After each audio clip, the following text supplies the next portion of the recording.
current situation has seen a drastic shift in work as well as lifestyle culture, and I think that both plays a very important role in designing a space. So, Huzefa, how do you perceive the design trend or practice in 2040? I don't know about 20, honestly, but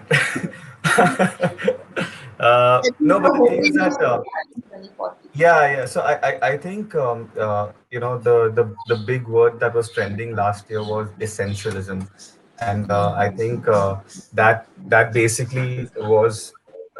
I mean, I think I've started believing that in that a lot more. It's just about designing for what is needed and not for what I mean.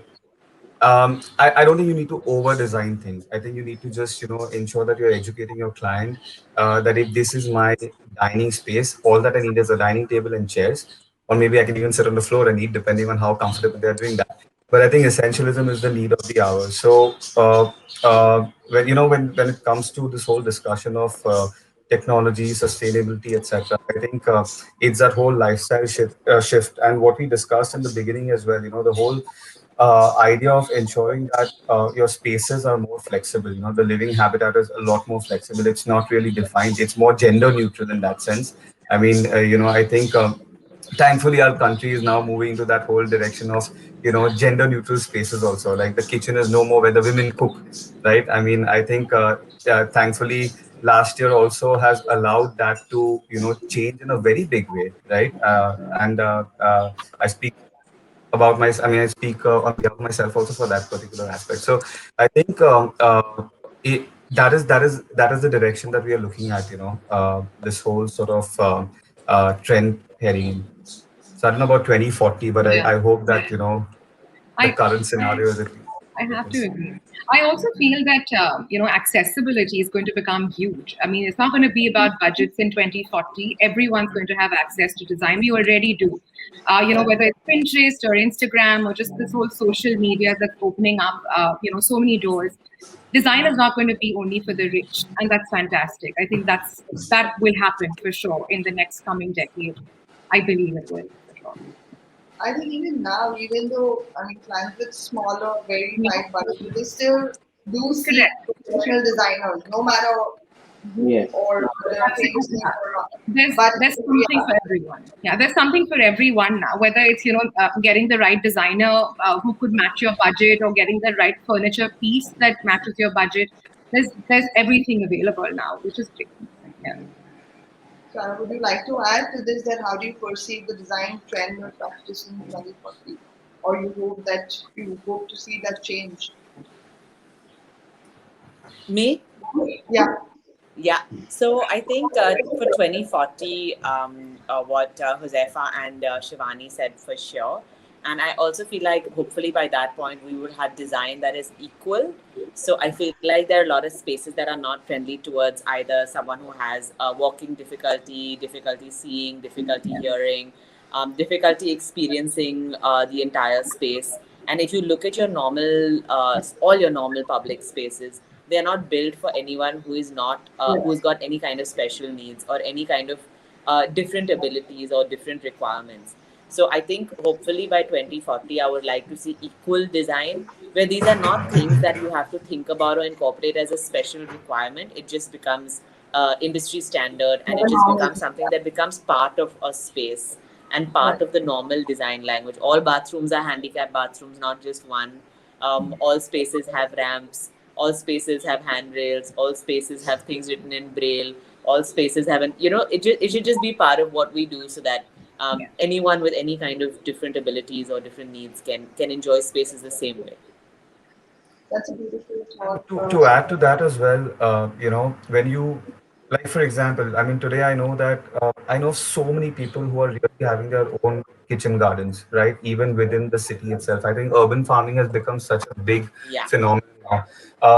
To add to that, now when we are doing larger homes, or where there is like a large area available outside the home, whether it's a holiday home, etc., we are proposing edible gardens rather than just having like pretty, flowering gardens over there. Because I mean, if you are at home and if you have a plot outside, why not have like a banana tree where you can just go out and pluck a fruit and have it, and instead of just looking at pretty flowers, right? So I think edible gardens is becoming a huge aspect of design now, and I think that also sets the trend for ensuring that whatever is being designed in your space or designed for your space, there has to be a use to that. There has to be some use. I mean, it cannot be just redundant or something that's just lying over there and for you to look at. So I think that's also where we are slowly and steadily headed. That I think there has to be, when we were in school, we were told that every line that is drawn is going to be built and there has to be a purpose for that line, correct? And now I think we are realizing that in the true sense of the word. I think this is more of a metaphor for what we were taught in school. Yeah, true. So And I think we can say that we need to have a lot of meaningful design, right? Yeah. Yeah. So yeah, Shivani, you wanted to say so I something? was just adding to what Huzefa said. I think that, in the next coming decade, finally, hopefully, it will not be about arriving. It will be about, personally connecting with everything that your home is. So it will be about telling a story. It will be about pieces that really matter to you.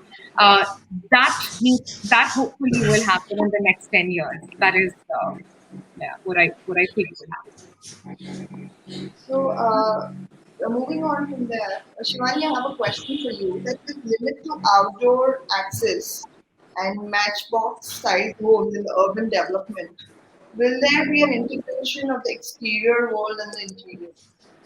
Yes, of course. Much like what Huzefa just said, I feel that bringing the outdoors indoors is going to become imperative almost. We, especially in cities like Bombay, where our homes are so small, where currently, we're all sort of cut off from the outside world.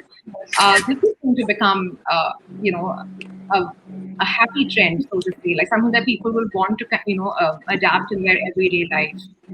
So I absolutely see this happening.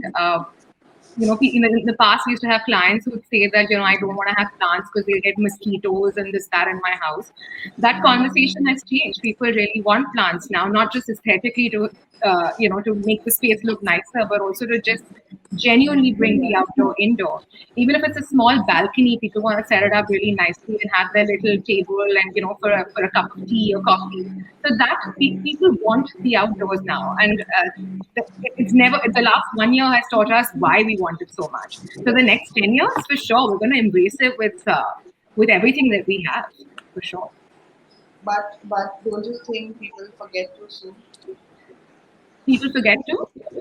People forget too soon post the pandemic, like So that's where we come in the picture.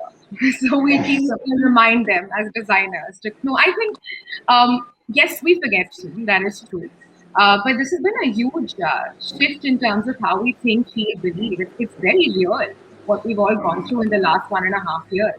So I hope that something of this sort it will happen in terms of change. Yeah. okay.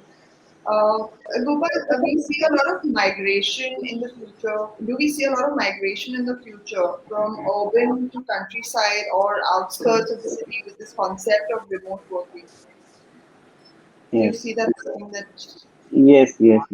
I've seen it, firsthand because my elder brother, he developed a weekend house project just outskirts of Mumbai, and they're like 24, villas. I was the architect for that, and it's just 55 minutes or 1 hour from, the western suburb.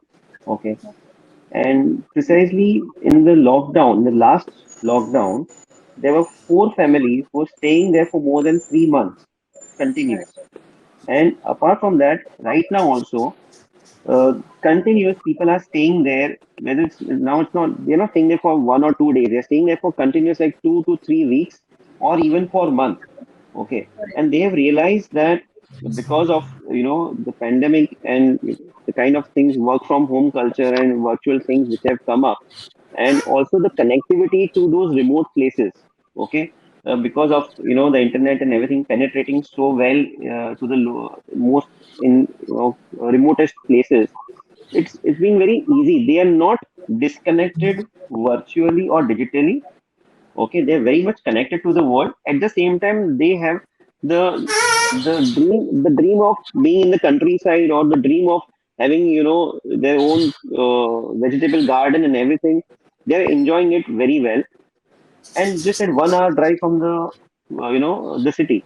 Okay, so certainly, uh, I'm pretty much sure people are going to do that more and more, especially the ones who are more, I'll say, having that extra money to spend and have that houses over there. And I think the new generation who are predominantly working on the digital platforms, who certainly do not have to go to any office spaces, or even if they have to go, they might have to be, visiting like once in a week. I think certainly, if they are going, they are the ones who are actually inspiring others to adopt that kind of a lifestyle also. Okay. And I think that is going to happen. I've seen it personally, and it is going to happen in the near future also. Zeba, would you like to add to it? I agree. I mean, I think more than people wanting second homes in Alibag, people are now wanting first homes in Alibag. Also, Yeah. I It is agree. so interesting. They want to run away from Yes, the city. The city. I agree. So I mean, and so many of our friends who moved to Goa, I mean, they were Sarah was one of ridiculously. them. Sorry. Sarah was Yeah. one of Yeah. Yes. them. And I would yes. have And moved if I. I didn't have my husband working here in Bombay. I told him, you do what you want to do. I'm going to be here in Goa. But then obviously I changed my mind and came back with him to Bombay.